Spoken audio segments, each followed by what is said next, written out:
Hello, Fearless Freedom Tribe.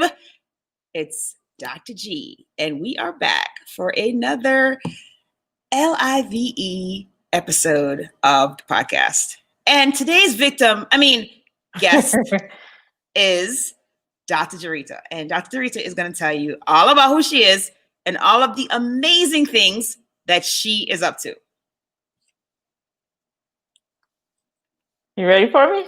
Yeah, go ahead. Tell them. Okay. Tell them who you are, what you're up to, and all the awesome stuff you're doing. I'm Dr. Jarita, and I'm a family practice doctor and foodie, and I'm an author of MD Dreams, Practical Advice for Every Stage from Pre-Med to Residency and Beyond, and author of the Good Food Now Cookbook. And I will soon be a practice owner of Zion Family Practice in Washington, D.C. Awesome. So you have MD Dreams, you have Good Food Now Cookbook, you are going to have a practice very shortly. That is amazing. That's amazing. So that's a lot. That's a lot going on. So now you have to tell people more about how you got there. Okay. So how did you get to where you're doing all these amazing things? You wrote 2 books, not just 1 book, but 2 books. You are so into like food and such that you are now passing on that amazing knowledge through the book, but also you do a lot of things on your social media, because I see that you stream, how, to make recipes, and you talk about the benefits of food and all that. So spill a tea. Let us hear all about that. Like, how did that come about? Okay.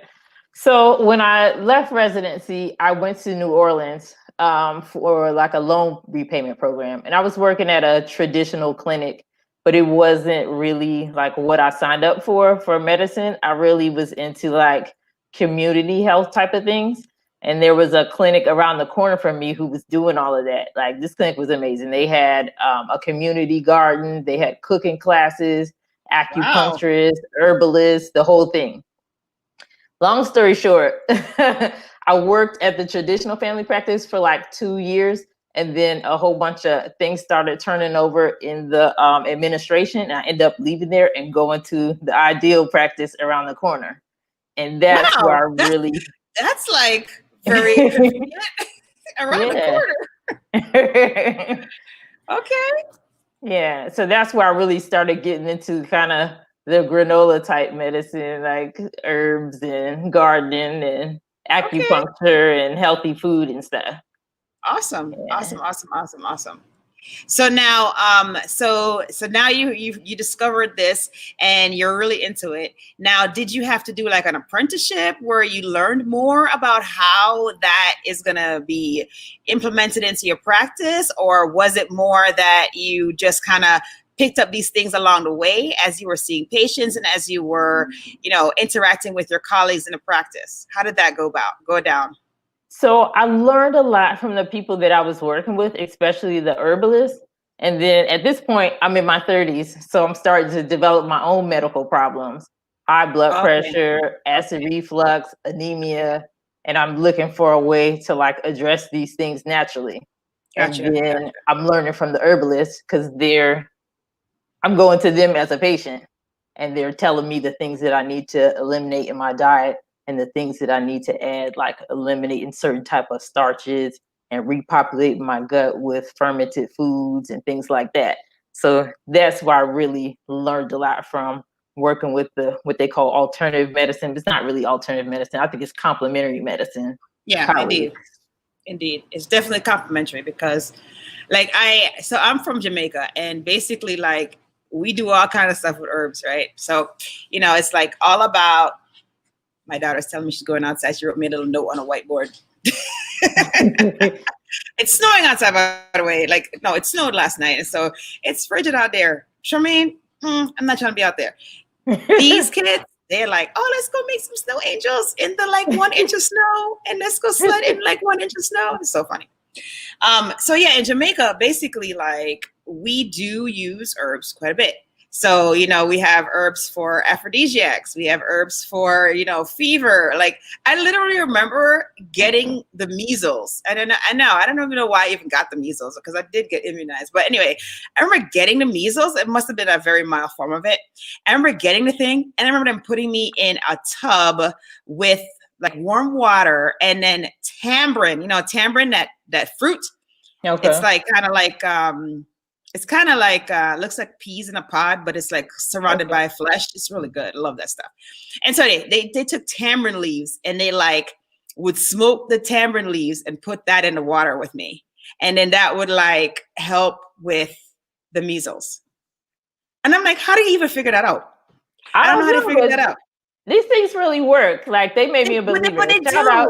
They do. Shout because out to Amy and Rachel at the Maypop Herb Shop in New Orleans, because they're the ones who really put me on to all of this. Oh, awesome. Shout out to them. Shout out to you guys. Because I mean, really, like, but then if you think about it, a lot of the things that we now look at as medicines, like the things that come in pill form or capsule form that are in the bottle, they found their origins from a plant or from a flower or from something in the natural world. But then, maybe there's some like bond that has been rerouted or something like that, or some way the synthesis of it has been changed to develop the drug. But the derivative is something natural. So, I mean, I don't know. It kind of gives you also like a new appreciation for the weeds that grow in the garden. Like, for example, the dandelions that grow in the garden. I'm like, oh, they're so unsightly in the garden. But I understand that there is benefit from dandelion tea, right? Because it lowers your blood pressure and, all the things. But it's just like, wow, how did, like, who figured that out? Like, that's amazing. Yeah. Yeah, I still use one of the tinctures that they make. Every time I go to New Orleans, I buy some more. They make a tincture called Ain't Got Time to Be Sick. And one of their key ingredients is echinacea. Okay. Mm-hmm. Yeah. So that will knock out anything. 2 droppers full of that, and anything that's trying to make you sick will run out of your body. Wow. Yeah, that's so fun. Yeah, no. So, but I love how you say that it is complementary, right? Like, it's complementary. Like, we get it. Like, we're not going to say that the cure for cancer is herbs, right? Nobody's going to say that, like, because we know that's not true. But you can use herbs to help you to overcome the symptoms, maybe, of what you're dealing with as you go through your chemotherapy or as you go through your radiation therapy. Like, it is complementary. So I love that. I love that you say that. That's pretty cool. Yeah. It's pretty cool. And then the food, there were nutritionists working with us as well. So I would kind of sit in on some of the classes that they were having with patients, and they kind of introduced things to me that I wasn't used to doing, like eating vegetables at breakfast. So now I put spinach in my eggs and spinach in my grits. It's not something that I was doing before I met them. Right. No, that's good. And so what did they say was the advantage? So this is so that we can all learn. So what did they say is the advantage of having vegetables with breakfast? What you're really trying to do is just up your fruit and vegetable content. So you're trying to have some sort of green at every meal. And then the reason why I'm using spinach is for anemia, because the spinach has that iron content. Iron. Yes, iron. Hi, Dr. Soiner. Thanks for joining. She joined from Facebook, and she says that we are 2 of her favorite ladies. Okay. Thank you. Oh, my goodness. Yeah, no, totally. Because I remember when I was one of the pregnancies, I was like I'm like, I guess I don't know why, but I'm anemic just from jump. And then I got even more anemic with each pregnancy. And so basically I remember going and like stuffing my face with a whole bunch of spinach. And I think broccoli has a lot of iron in it too, doesn't it? Doesn't broccoli have a lot of iron? There's like one of the vegetables where I was like surprised. Oh, beets. Oh, well, I'm not gonna be doing the beets. I hate beets, but I mix them with a whole bunch of other fruits, like blend them into a smoothie with some berries and some honey to make them not taste like dirt. Well. My mom loves beets. She will just like have a little bowl of beets. I'm like, that's good. That's nice. But that's not me. I just can't do it. Now, I will say that I have used beets to you for coloring, like for food coloring. So like to make icing, like to make natural icing, or to color something else, like a cupcake or something like that. I have used beets for that, because you don't really get the that taste. Yeah. And you still have the nourishment from it, and the color or whatever, but it's not the same as eating it, that's eating beets. There are many things too. Okay, my son is like giving me messages. I'm not quite sure why he's doing that when he sees that I'm doing a live broadcast, right? He sees me here doing it, talking to you. Can this wait?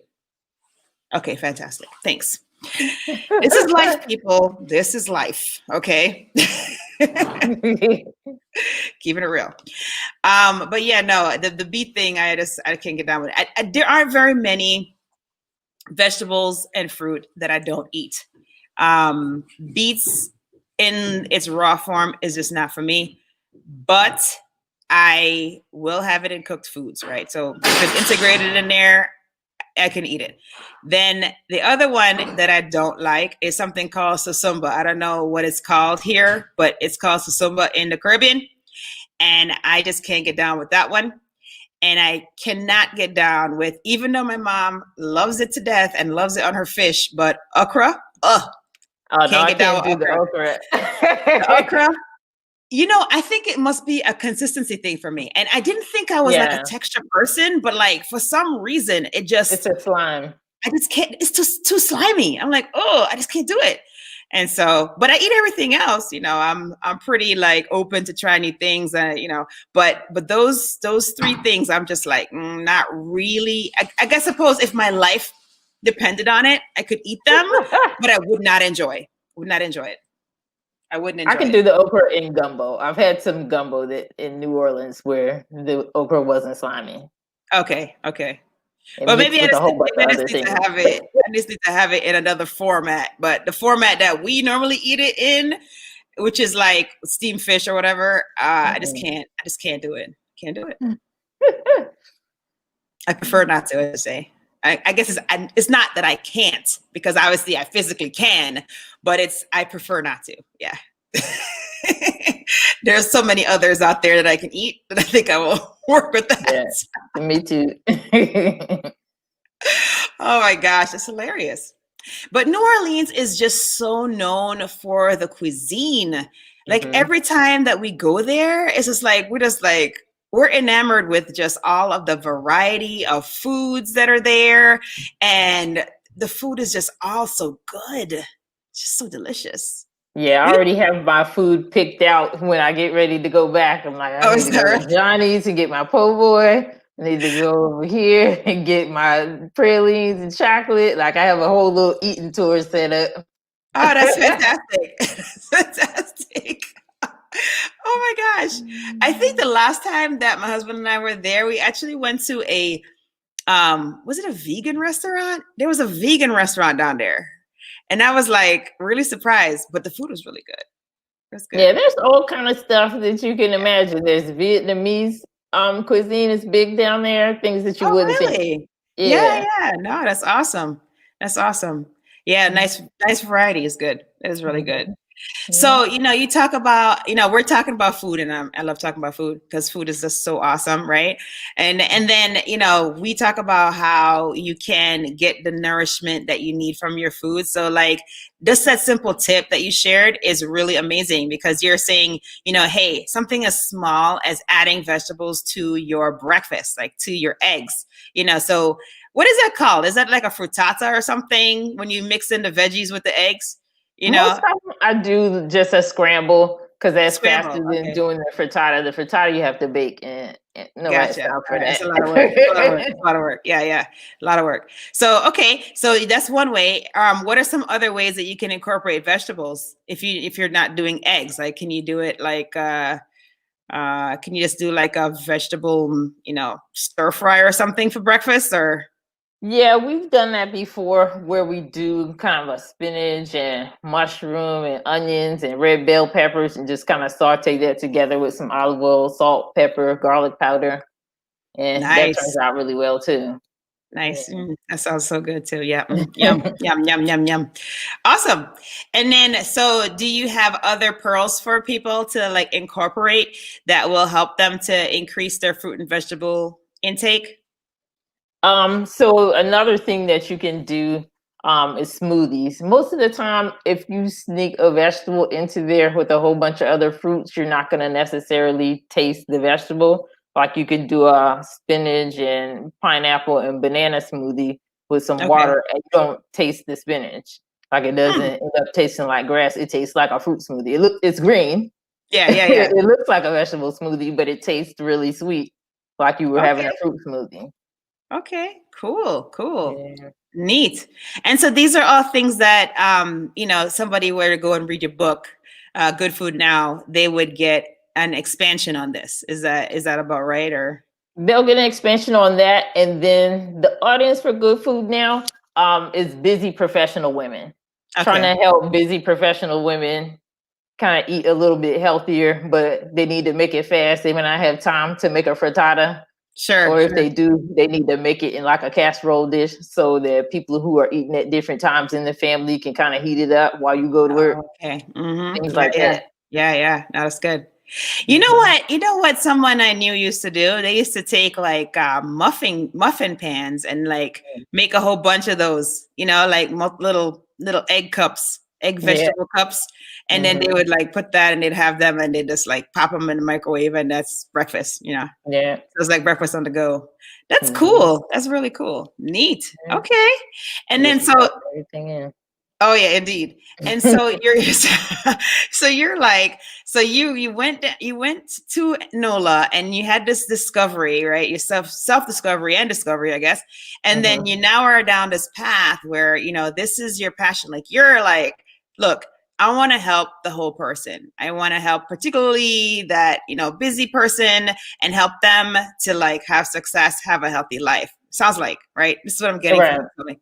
So now where so you mentioned very briefly that you're getting your practice going and so tell us a little bit about that. Like how did you get to that point where you even decided to embark on a journey like that? Because basically what you're saying is you're starting your own business, right? This is what you're saying. And starting your own business is not for the weak of heart. And I'm just saying that lovingly, but it really isn't. And, there is a lot that goes into that. There is a lot of fear that is associated with that. So I'd love it if we could dig into that. Okay. Tell us your story. Tell us your story. So I had no intention of opening my own business when I went to medical school. When I graduated from medical school, in my mind, I was going to be an employed physician. But then that experience in working in that traditional practice, I couldn't really do what I wanted to do in medicine, working for someone else. Like I wasn't calling the shots. I didn't really have any way to push those ideas forward. So that's when I started getting into my head when I started working at that ideal practice that I really loved in New Orleans, that maybe I want to do this for myself because New Orleans wasn't home. I'm actually from Maryland. So I wanted Okay. to move home and kind of replicate their model there. But then life happened to me. Sure. I came home and started working locum tenens. I ended up working locum tenens for years and having different issues that kept me from starting the practice, different financial issues, different health issues where I had to have Okay. surgery and take time off of work, getting turned down for business loans, a lot of different things Got it. that kept me All from of the moving trials. forward. Yes. Yeah. Wow. So then the Yeah. No. fear in that is, can I leave this sure job when I'm Mhm. already having some financial issues to step out and do something that I don't even know if it's going to work? Wow. That's huge. Now, that right there is huge because that is a position that many people have found themselves in this year, Yep. right? So this year has really unveiled some of the chinks in the armor of the House of Medicine. Yep. And, you know, we were in a position where colleagues were their practices like, cut in half Mm-hmm. at the height of things, or there was an issue with, taking a pay cut. There may have been an issue with, you know, having to do reductions.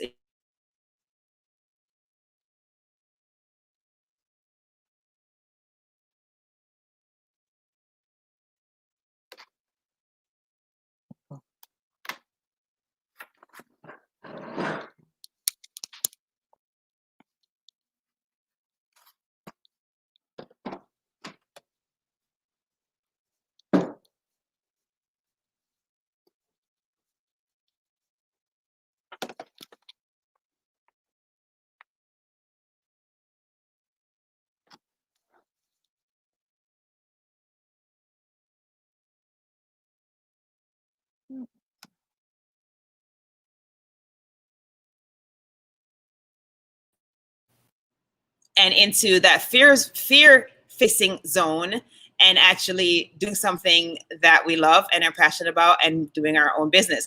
And that's fearful because you're used to getting a paycheck, and now you're doing an endeavor that may or may not provide you with an income. Like, it's questionable whether you're going to have an income from it, and yet still doing it because that's what you're passionate about. So that's amazing.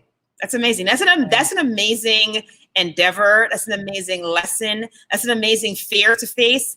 And it's one that when you face that fear, which you already have, it pays incredible dividends because you're doing your passion and you're helping other people. So whenever you're paying it forward and you're helping others, the universe, she rewards you greatly. So that's amazing. So kudos for doing that. Kudos. Look, the kudos is not to me. The kudos is and that so I got how far along are you butt. now in the journey? So the kudos is not to me. I kind of got kicked out on my butt. Like, God told me to move a long time ago, and I didn't. That you got kicked out of where? I said I kind of got kicked out on my butt. God told me to move from that job a long time ago, and I didn't move, and I got furloughed in March. I was furloughed for like a month and a half. And I was like, oh, okay, is this what it is? So now I have to do something and go. So I picked up a job at an urgent care where my schedule is kind of more flexible. So I'm going to be able to open slowly, a little bit at a time, 2 days first, then 3 days, and gradually ramp it up like that. I won't have to quit all of a sudden and hope it works. Got it.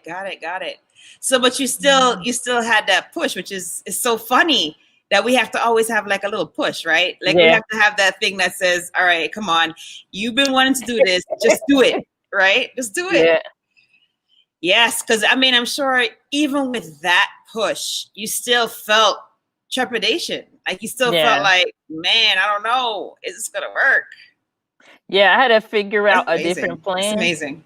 Because the initial marketing plan for the clinic was for me to have some in-person cooking classes. The clinic is going to be inside of my childhood church. So I was planning to use like their kitchen and their banquet hall to say, hey, come in, let's do some cooking classes. This is kind of what the clinic is going to be like. And this is what we're going to be focused on: healthy eating and cooking and gardening, etc. But then COVID came. So church is closed. There's no in-person anything. Right. So then I had to pivot and figure out how I can do things online. Wow. Yeah. Okay.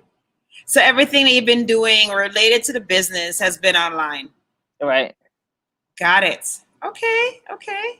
Cool. And so if people who are listening are interested in, say for example, attending one of those classes, would they be best suited to go to the Facebook page and check those out, or do you have them on all the platforms? So they'll be advertised on all the platforms, but to see it, it'll be on Facebook. On Facebook. Okay, got it. Okay, awesome. Yeah, that's good to know. All right, and so in case you're interested in that, on Instagram, Facebook, and Twitter, she is at DoctorJarita. Okay, so go ahead and check that out because you might learn a thing or two. I think you learn more than a thing or two, but there you go. So Fantastic. Oh my goodness. So many good things coming out. And so let's tell us a little bit about, so we learned about your journey and how you went, how you learned about, alternative medicine and how food can be fuel and medicine. And then you then talked about, stepping out on your own with your practice and how you're going to be ramping up gradually, as things open up. Hopefully we'll expedite that. And then you talked about the first book that you had, right? So the MD Dreams. So now tell us a little bit about how MD Dreams came about. Like what prompted you to write that? So MD Dreams came about several years ago when I was getting requests from different people to mentor their kids. And Gotcha.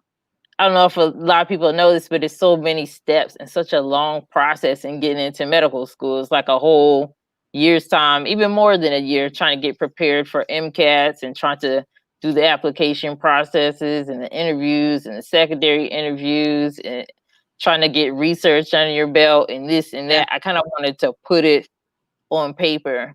And then the other thing is I had a lot of failures leading to medicine, a career in medicine. Mm-hmm. So I didn't get into medical school the first time I applied. Okay. And I ended up teaching school and doing a couple of other things until I got in. I got in the second time. And then I failed step 1, the board exam, twice. Gotcha. So I talk about that in there, about test taking fears. So that was a huge fear for me. That's a big thing. That's big. Big. Okay, awesome. So that's awesome. So, if people are looking, so this is good, right? Because there's so many times there are books written and there are things put out there that don't at all talk about failures, right? And I don't know if I want to call them failures. They're not really failures, right? They're lessons.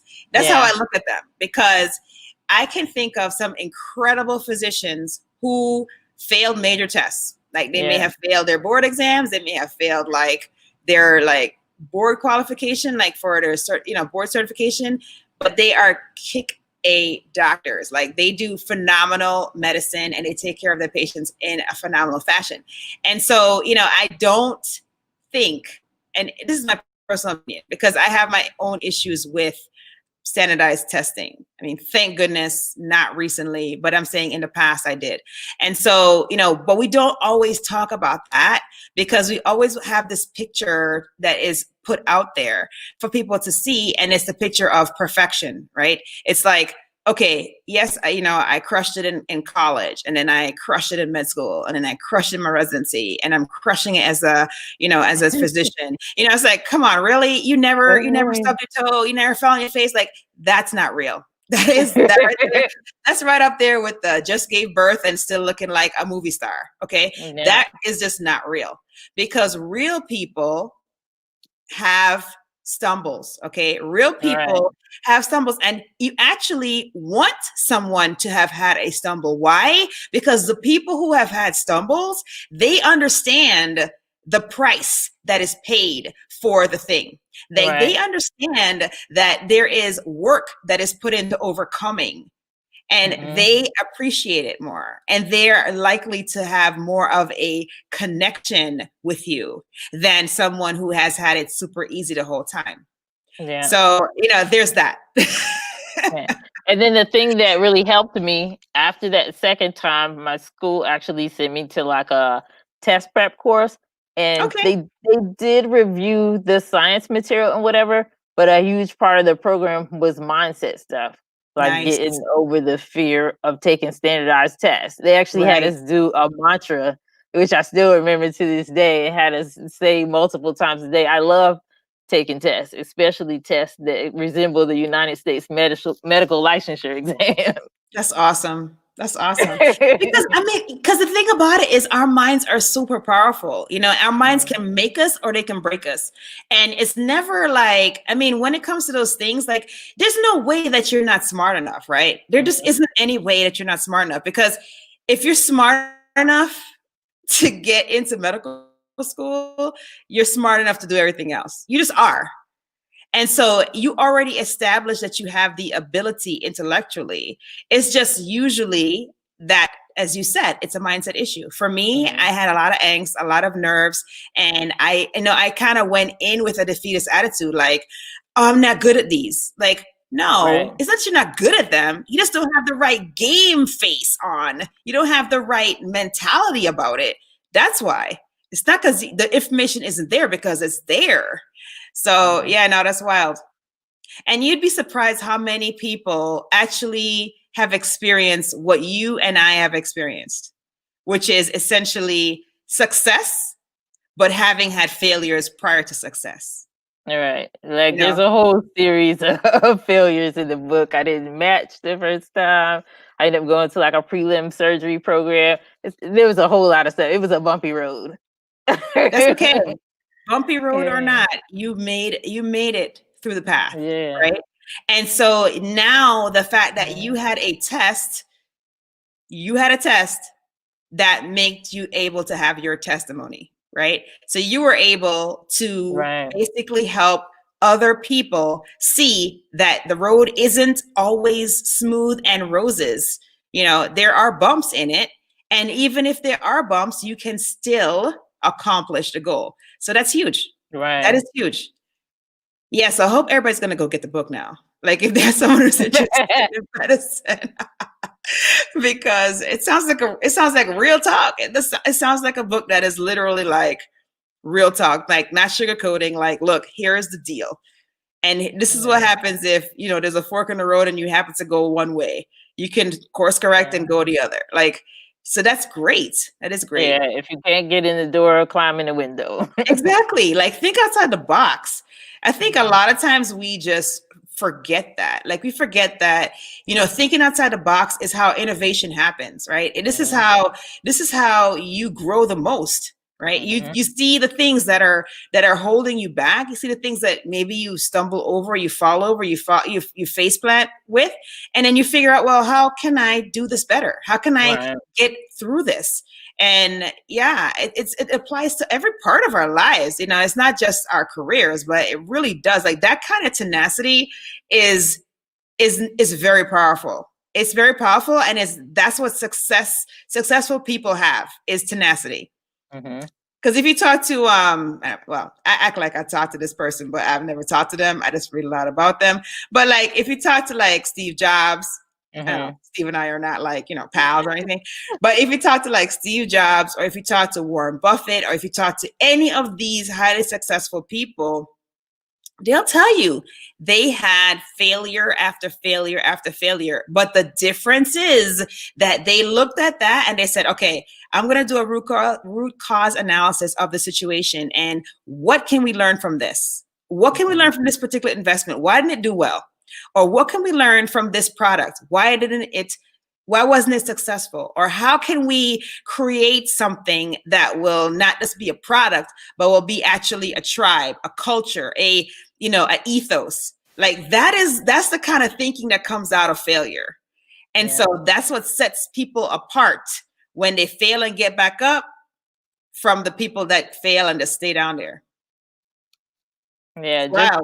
you have setbacks, it doesn't mean that you weren't meant to do what you set out to do. You just need to go a different route. Exactly. Exactly. Wow. So thank you for sharing your story. Oh my gosh, I am sure that there are peers of ears out there who are listening to this podcast episode or watching it on YouTube or Facebook or LinkedIn or Periscope, and they are getting the nuggets from your story. And they're probably nodding and saying, oh my gosh, that's me. Like I really was in that mindset. And you know what? You did it. So I know I can do it. So thank you for being an inspiration, because I'm telling you, you just never realize when you're going through the thing, how much your experience is going to help somebody else. Because it really does. It really does help someone else. So Yeah. thank you for sharing it. Yeah. Thank you for having me. A lot of times, the things that happen to us, I think, are not even for us. It's for somebody else to see us picking ourselves up and dusting ourselves off. Absolutely. Absolutely. Oh my goodness. So we have been talking for like 30 minutes. Can you believe that? It's been such a good conversation. It's like time just flew by. But we are at that point in the show where we have the fill in the blank. So, Dr. Jarita, are you ready? Are you ready for fill in the blanks? I think so. You ready? You're nodding your head? Yeah, okay, all right, good. I want to make sure I get a affirmative before we go on. Okay, so the first one is, if I am fearless, I will. If I'm fearless, I will change the world and leave my mark. Love it. Love it. The next one is, to me, fearless freedom means. Fearless freedom means that I'm free to change my mind, that I can change course at any time. Whether I decide to go into a whole different field or I decide to pivot and do the same field in a different way, that I don't have to follow the book that's been set out before me. Nice, nice. Design your life. I love that. Mm-hmm. And then last but not least, my battle cry is? My battle cry. When I wrote MD Dreams, my battle cry for that was never give up.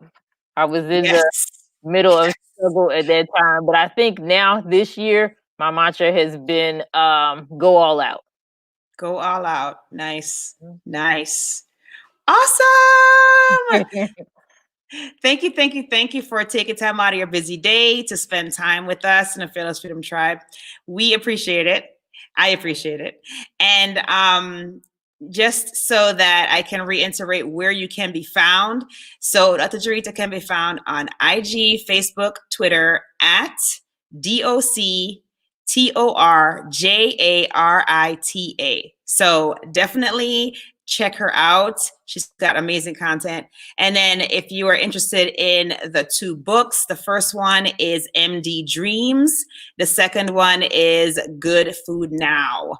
So definitely check those out as well. Awesome. Thank you for having me. Oh, you are so welcome. It's great to have you on the show. All right. Take care, tribe. We'll see you next time.